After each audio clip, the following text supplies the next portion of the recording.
नमस्कार, मेरा नाम संदीप पटेल है और इस वक्त मैं पहुंच गया हूं सासाराम में, जहां हम यहां पे लोगों से जानेंगे कि सासाराम में इस वक्त चुनावी मुद्दा क्या है और चुनावी हलचल क्या कुछ है। तो सबसे पहले मैं आपसे जानना चाहूंगा, आपका नाम क्या है? मेरा नाम बॉबी है। बॉबी भाई, मैं जानना चाहूंगा अभी जो सासाराम पे अभी चुनावी हलचल क्या कुछ चल रही है? अभी तो शांत है। अब लगता है कि हलचल स्टार्ट हो जाएगी। 1 जून से यहाँ वोटिंग है, मतदान। उसके बाद लगता है कि अब आस्ते आस्ते हलचल बढ़ रही है, लोगों में भी और प्रत्याशियों में भी। तो क्या लग रहा है इस वक्त किस प्रत्याशी का पलड़ा भारी है? अभी तो कुछ बताया नहीं जा सकता है, क्योंकि जितने भी यहाँ की जनता है अभी बहुत साइलेंट है और अभी तक से खुल के कोई चीज नहीं आ रहा है सामने। और सासाराम में ऐसा कोई ये है ही नहीं कि जहाँ आदमी, यहाँ कोई कल कारखाना नहीं है, कोई फैक्ट्रियां नहीं है, कोई ऐसा नहीं है कि जो यहाँ आपको बेरोजगार मिले किसी चीज से। और बाकी जो है यहाँ की हालात तो आप देख ही रहे हैं कि कितनी अच्छी है। अब पहले से तो कुछ प्रोग्रेस हुआ है, बट यहाँ कोई कारखाना फैक्ट्री नहीं है, इसलिए यहाँ के लोग पलायन कर रहे हैं बाहर कमाने के लिए। तो जब बाहर निकल जाते हैं यहाँ पे, आपने जैसे बताया कि यहाँ पे कोई मुद्दा नहीं है, सब महंगाई के अलावा सब कुछ खुशहाल है, तो फिर लोग बाहर क्यों जा रहे हैं निकल? यहाँ तो शुरू से यहाँ रोजगार है ही नहीं ना, यहाँ फैक्ट्री है ही नहीं। एक फैक्ट्री डालमिया नगर में थी, वो भी बहुत सालों से बंद पड़ी है, उसका भी खुलने का कोई चांसेस नहीं है। सासाराम में ऐसा कुछ है ही नहीं कि लोग यहाँ रहे। बाकी यहाँ की आबादी देखिए दिन पे दिन बढ़ती जा रही है और आदमी के पास इनकम कम होती जा रही है। रोजगार दे, महंगाई कम करे, ये सबसे इम्पोर्टेंट रहेगा। और शिक्षा में भी इम्प्रूव होना चाहिए और यहाँ के स्वास्थ्य विभाग को भी इम्प्रूव करे तो बेटर है। तो अभी स्वास्थ्य की व्यवस्थाएं कैसी हैं? ठीक है, बहुत अच्छी नहीं कहेंगे मगर ठीक है। पहले से तो बहुत अच्छी, पहले से तो ठीक ही है, बट इससे भी अच्छी हो सकती है। इसमें क्या कुछ सुधार करने की जरूरत लग रही है? हॉस्पिटल वगैरह और खुलनी चाहिए। यहाँ हॉस्पिटल और खुलनी चाहिए, जो खुले हुए हॉस्पिटल है उसमें और ज्यादा व्यवस्थाएं बननी चाहिए। एक ही हॉस्पिटल है और कुछ दूर पे एक और हॉस्पिटल होता तो बेटर रहता है कि इलाज जल्दी मिलता। और 2 हॉस्पिटल हो जाएंगे तो रोजगार भी इससे बढ़े।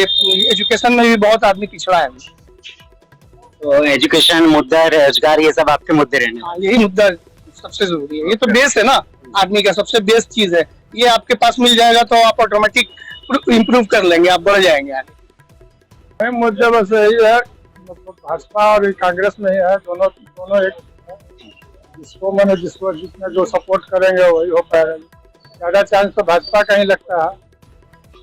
और ज्यादा चांस भाजपा का रहा जाता है। और जानकारी के मुताबिक जो यहाँ पे सासाराम की सीट देखा जाता है, ये कांग्रेस की गढ़ रही है, लेकिन एक लंबे समय तक कांग्रेस के रहने के बाद बीजेपी के से यहाँ पे छूट गई। बीजेपी पिछली बार यहाँ पे जीती, लेकिन अब बीजेपी ने भी जो यहाँ पे पहले प्रत्याशी थे उनका भी टिकट काट दिया है। कोई नए प्रत्याशी का चुनाव, तो ऐसे में आप एज अ जनता होने के नाते जब पार्टियां लगातार प्रत्याशी बदल रही हैं, तो विकास और बाकी के मुद्दे को कैसे क्या देखें?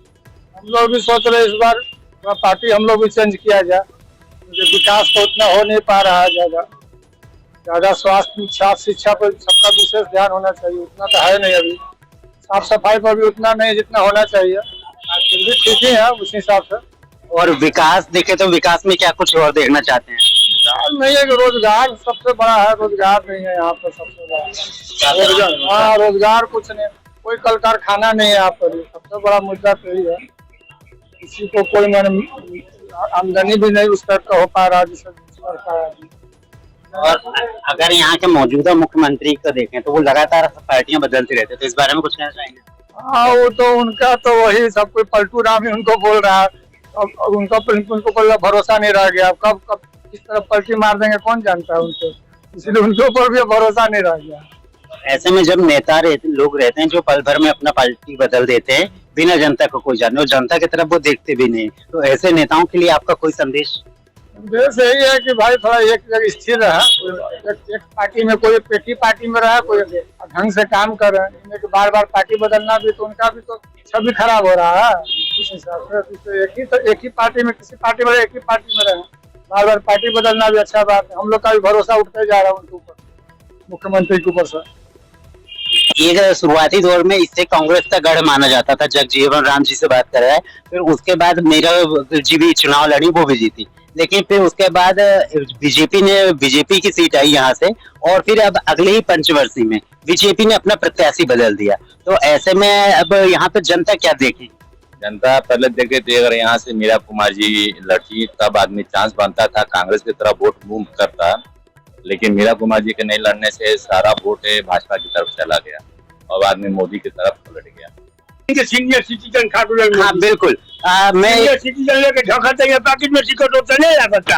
काहे का उनका वोट दिया कौन के तो वोट देने जाते हैं आप? हाँ खूब जाते हैं उनका। जब आप वोट देने किसी भी प्रत्याशी को चुनने के लिए जाके वोट देते हैं तो प्रत्याशी को क्या कुछ देखते हैं कि मेरे प्रत्याशी के अंदर ये क्वालिटी होनी चाहिए तभी मैं इस प्रत्याशी को वोट दूं? जो बूढ़े आदमी के सीनियर सिटीजन बेटा मार के भगा दे बस देने के चाहिए हमी के विधवा सब ओको में हमी के भाग निकले जाते जाते भागो सीनियर सिटीजन होने के बावजूद कोई मुद्दा नहीं दिया जाता, भगा दिया जाता है, चलो जाओ यहाँ। कोई वैल्यू नहीं है। सीनियर सिटीजन होने के बावजूद नहीं बन गया है, सरकार से लेकर पाकिट में दिखाएगा जाते हैं तो कहता है किसका क्या वैल्यू है जी। रेलवे में जाते हैं तो कहता है क्या वैल्यू है, नहीं हम उसको नहीं जानते हैं, आप पूरा फुल टिकट रेलवे में जाते तो सीनियर सिटीजन कार्ड की भी कोई वैल्यू नहीं होती है। रेलवे में नहीं होता, पहले था। हाँ। उनका मनमोहन सिंह के राज में था लेकिन भाजपा के राज में नहीं है। तो ऐसे में जब बीजेपी इस बार फिर से अपना जो मैनिफेस्टो लाई है, कार्ड लाई है, उसमें वो सीनियर सिटीजन को लिए स्पेशल बोल रही है, चाहे वो आयुष्मान हो, कई स्पेशल योजना आयुष्मान के लिए देखिए, आयुष्मान के लिए ये है अभी पैकेट में हमारा बीपीएल बड़ा है, तनका का नाम गौरव है। पॉकेट में ही लेके घूम रहे हैं क्या? हाँ गए थे ब्लॉक में। अच्छा। आ रहे हैं ब्लॉक से। हाला बोल को हाँ।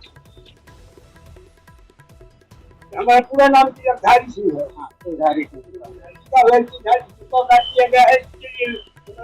ऐसी नहीं ले रहा, क्यों नहीं ले रहा, सोचे ही चला के हो कहाँ रहा अभी से कौन से बनाए जो कर्मचारी है उसको कर्मचारी बना के चला गया दुबई। तो ये कितने समय से आप परेशान हो रहे हैं? बहुत दिनों से परेशान हो रहे हैं। तो ये जो आपके आज 7 महीना से वृद्धा पेंशन नहीं आ रहा है, जो कि हमारा 69 वर्ष उम्र हुआ।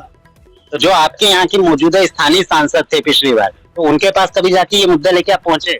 अबे लाल जो हमको कुछ नहीं हो गई ना उनका के गली में घूमे लाल कौन जाना होगा अभी तक मनोज कुमार आइए हमारे गाँव में तो हमें वोट देगा, अभी तक नहीं हुआ ना उनको आदमी होगा, उनको सिपाही होगा, उनको करता क्या करेगी वो सुनते नहीं, कल पटना बाहर, दिल्ली बाहर, बम्बई कोई बाहर।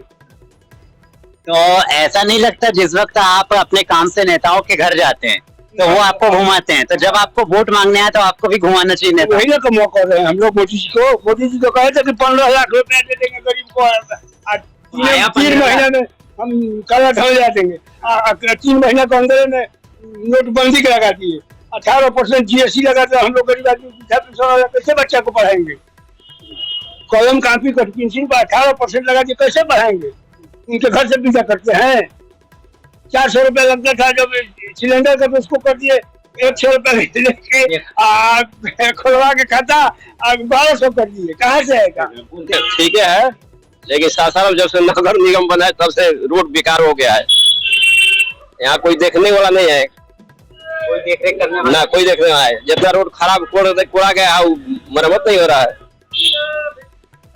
और अगर इस बार आप किसी प्रत्याशी को चुनेंगे, अपने नेता को चुनेंगे, चाहे वो किसी भी दल से है, तो आप उस नेता को वोट क्या देखते हुए देंगे कि उस नेता में ये क्वालिटी होनी चाहिए, ये काम करना है? अरे विकास होना चाहिए, और क्या जनता तो यही सोचता है, वोट देता है कि भाई विकास होना चाहिए। और का इसमें सब यहाँ से बंद कर जाते हैं, आप नजर नहीं आते हैं जनता को दोबारा कभी नजर नहीं आते हैं। ऐसे में जब आप विकास की बात कर रहे हैं तो यहाँ सासाराम में विकास को किस लेवल में देखते हैं और क्या क्या होना चाहिए सासाराम में विकास को देखते हैं? सासाराम में हर चीज का विकास होना चाहिए, शिक्षा हो, पढ़ाई हो, रोड हो, सब गली हो, सबका विकास होना चाहिए। मोहल्ला में चाहिए कचरा जमा हुआ है पूरा शहर रोड एक दिन मोहल्ला पूरा एकदम जमा हुआ है। तब सर सफाई कहीं है, कहीं पर पूरा रोड ऊंच नीचे है एकदम। तो अभी सासाराम को कांग्रेस का गढ़ कहा जाता था, एक बार यहाँ पे बीजेपी आई, जब मीरा कुमार जी ने चुनाव नहीं लड़ा, उसके बाद भी चुनाव लड़ने से मना कर दिया, बीजेपी आई और इस बार भी बीजेपी ने अपना प्रत्याशी बदल दिया। तो क्या ऐसे में लगता है कि जो नया प्रत्याशी है वो लहर को क्रॉस कर जाएगा, लहर के चक्कर में पास हो जाएगा, या फिर दोबारा कांग्रेस का गढ़ माना जाएगा? क्या बताए यार, सब तो जो भी बन रहे हैं अपना जेब भर रहे हैं, चले जा रहे हैं। और क्या यहाँ विकास का काम कर रहा है? न कमाने का जरिया है, न कर है, न कारखाना है। सब लोग कोई विकास के कौन काम है? न कारखाना कुछ है ये नहीं है। रोड पर ठेला लगाइए तो इधर से उधर मार खाइए, वो बोलेंगे ये बोलेंगे और का सब यही तो है। महंगाई के बारे में आप महंगाई बहुत बढ़ गया है। मोदी खाली नाम भर कहने का है। किसान को 2000 रुपया डालता है, इसमें महंगाई सब्जी सस्ता है, चावल गेहूँ तेल को रेट बढ़ा दिया है। हाँ, तो गरीबों के लिए मोदी जी बोल रहे हैं 5 किलो राशन देंगे, तो जो देते हैं, तो इस बारे में क्या कुछ कहना है? हाँ 5 किलो सर आदमी पीछे राशन देते हैं, तो ये बताइए, आप मीडिया वाला हैं, 5 किलो राशन में जीवन पार लग जाएगा? आप ही बताइए। ऐसे में बीजेपी जहां 5 किलो दे रही थी, इस बार कांग्रेस के मल्लिकार्जुन खड़गे है और उनका कहना है कि यदि देश में सरकार उनकी बनती है इंडिया गठबंधन की, तो वो 10 किलो अब राशन देंगे। तो क्या आपको लगता है कि ये जो नेता है जनता को राशन के नाम पे खरीदने की कोशिश कर रहे हैं? महंगाई तो बढ़ा दिया है, बाकी कांग्रेस से मोदी अच्छा है। हम इतना आदमी के ऐलान में कह रहे हैं कि हम वोट देंगे, भाजपा में देंगे। तो कांग्रेस से मोदी अच्छा, तो क्या कुछ क्वालिटी लगी है? क्यों अच्छा है? मोदी ही काम किए हैं कि लड़का को मतलब पढ़ाई लिखाई ये सब शिक्षित पे ही किसान वाला पैसा बनवा दिया है, मतलब कड़ाई काफी है उसके। लेकिन यहाँ पे जनता बोल रही है कि सासाराम का विकास था उसका ठीक है, बाकी सासाराम के लिए हम लोग एक मजहम मांग रहे हैं, थोड़ा सा एक फैक्ट्री बनवा दीजिए। अगर इस बार आप अपने प्रत्याशी को चुनेंगे तो वो सासाराम के लिए चुन रहे हैं, अपना कि देश के लिए तो चुन ही रहे हैं, लेकिन साथ में सासाराम के लिए चुन रहे हैं, देश के लिए सर चुन रहे हैं, देश के लिए चुन रहे हैं। फिर ऐसे में सासाराम कहाँ जाएगा? एक जनता होते हुए आप क्या देखेंगे? ठीक है, जैसे दिल्ली गुजरात बॉम्बे फैक्ट्री है, एक छोटा सा फैक्ट्री बना देते तो हम लोग जी खा लेते। इसमें तो ऐलान करके कहते हैं कोई दुख मानो चाहे तीर्थ माने, वोट देंगे बीजेपी में देंगे। मोदी जी अच्छा है, मोदी जी अच्छा। बाकी महंगाई बढ़ा दिया है, चावल महंगाई घटा दीजिए, सब्जी का रेट 20 का है तो चावल क्यों हो गया? चावल और गेहूं से तेल कैसे हो गया? कैसे आदमी जिएगा? फिर महंगाई बढ़ा दी है। कितना महंगा हो गया? इतना 1500 रुपया बस आपकी घरेलू चीज भाई, 10 रोज यूज करे वाला चीज बा। अब 1500 रुपया गैस, गरीब आदमी कहाँ से गैस जलाई? गरीब आदमी के पास रहेगा 1500 रुपया तब तो गैस जलाएगा, कहाँ से जलाएगा? इतना महंगा गैस है, बिजली बिल सासाराम में इतना महंगा है कि जिसका हिसाब नहीं है। हम लोग सर जब वोट देंगे तो क्या कुछ मुद्दे देखते हुए वोट? महंगाई और बेरोजगारी सबसे बड़ा मुख्य मुद्दा है देश का, और ये तो खाली झूठ बोलते हैं 10 साल से। इनको तो कोई काम धाम है नहीं। चुनाव आएगा तो हिंदू मुस्लिम करेंगे, पाकिस्तान की बात करने लगेंगे। तो देख रहे हैं अभी क्या क्या बोल रहे हैं, मंगलसूत्र छीन लेगा तो भैंस उठा लेगा। ये पीएम को बोलना चाहिए। फिर कह रहे हैं अभी दीदी में आके कि मुजरा करने लगेगा। बताइए, ये सब शोभा देता है? इतने बड़े पोस्ट पर बैठ। ऐसे में साथ ही वो चिल्ला रहे हैं कि अब की बार 400 पार। तो इस बार उनका बोल दिए टीवी पर कि जुमला था मेरा, टीवी पर बोल दिए। हाँ तो जुमला ही ना है। 500 सीट में 400 आपकी सीट। क्या कुछ लगता है आपको इस बार कितनी सीटें तक आ जाएंगी? 210-20 उनको आएगा। ठीक है, राष्ट्रीय मुद्दे से हम वापस लौटते हैं सासाराम में, क्योंकि इस वक्त अगर हम सासाराम पे खड़े हैं तो ज्यादातर बात सासाराम की ही करेंगे। तो अगर यहाँ के स्थानीय मुद्दों की देखा जाए तो क्या स्थानीय मुद्दा है कि 10 साल यहाँ बीजेपी का सांसद थे छेदी पासवान। आप खुद घूम रहे हैं तो देख रहे हैं शहर की स्थिति, एक भी काम नहीं किया। वो काम क्या, वो आते ही नहीं थे। बहुत से लोग उनको पहचानते भी नहीं है, लोकल है तकिया बाजार के, लेकिन कभी नहीं आते। इसलिए भाजपा ने इस बार अपना प्रत्याशी बदल दिया। कोई मतलब इससे जान नहीं ना बचेगा। ये हजारीबाग के हैं जो प्रत्याशी है, इनका अपना घर भी नहीं। इनके पिताजी 3 बार एमपी थे, वो भी वो किसी से पूछ लीजिए मुनीलाल को कौन देखा है? कोई नहीं देखा है। तो क्या लगता है जो इस बार मोदी की लहर यहाँ सासाराम पे भी काम होगी या नहीं है? भाई मुद्दा है, लहर नहीं। जैसे सब गोदी मीडिया का लहर है, बाकी कुछ सब मुद्दा है। 400 पार 600 पार कोई मतलब थोड़ा है। पहले ही ईवीएम का खेला खेलना सब गलत। ऐसे में जो मौजूदा मुख्यमंत्री हैं वो कई बार अपना दल बदल चुके हो, शपथ ले चुके, तो उनके बारे में उनका तो कोई सिद्धांत ही नहीं है राजनीति, कोई पहलू नहीं है उनका। जब जहाँ चले जाएंगे खत्म, समाप्त है उनका पॉलिटिकल बेस है। इस बार क्या लग रहा है बिहार में उनके साथ मिलकर गठबंधन की सरकार है तो कितना क्या पहुंच पाएंगे? कल देखिए नीतीश जी बोल रहे हैं कि मोदी जी को फिर से मुख्यमंत्री बनाना है। फिर बाद में उनका गार्ड बोला कि अरे भाई क्या बोल रहे हैं, तो कहेंगे कि नहीं जबान फिसल। अब बताइए, कल बोले हैं टीवी पर, आप देखे होंगे, हाँ। बोले हैं चैनल के सामने, कहीं भाषण दे रहे थे, तो यही हाल है उन लोग का। नीतीश जी का पब्लिक का विश्वास खत्म हो गया है। इस बार इंडिया गठबंधन की कितनी सीटें आ जाएंगी इस बार? बिहार में पूरे देश का उतना तो हम बड़ा विशेषज्ञ नहीं, और अगर कम से कम 25-30 से हमारा सीट कम नहीं है। बिहार में इंडिया गठबंधन की कम से कम इंडिया गठबंधन कितनी सीट आएंगे अपना? 25 से 30। अरे भैया इस बार नए आदमी को मौका देना चाहिए, है ना। तो सासाराम में इस बार नया चेहरा है, तो कमल साहब को ही वोट जाएगा। तो शिवेश राम यहाँ के जो हमारे लग रहा है ये जो नए इस बार के नए प्रत्याशी हैं वो इस बार संसदीय में ज्यादा अच्छा काम कर पाएंगे पिछले से बेहतर। ऐसा कहा नहीं जा सकता, लेकिन एक बार मौका तो जरूर देना चाहिए, यही मैं कहूँगा। ऐसे मौके कब तक आखिर रहेगा? अगर आप युवा हैं और अगर आप जिस बार वोट डालने जाएंगे तो इस बार क्या कुछ मुद्दे होंगे? तो मुद्दे तो बहुत कुछ है, लेकिन यहाँ पे कोई उम्मीद नहीं है कि मतलब ऐसा कुछ कोई भी कार्यकर्ता यहाँ पे जीतता है तो कुछ काम कराता है, लेकिन चेहरा नया है और नए लोगों को मुद्दे की बात करूं, क्या कुछ मुद्दे होते हैं?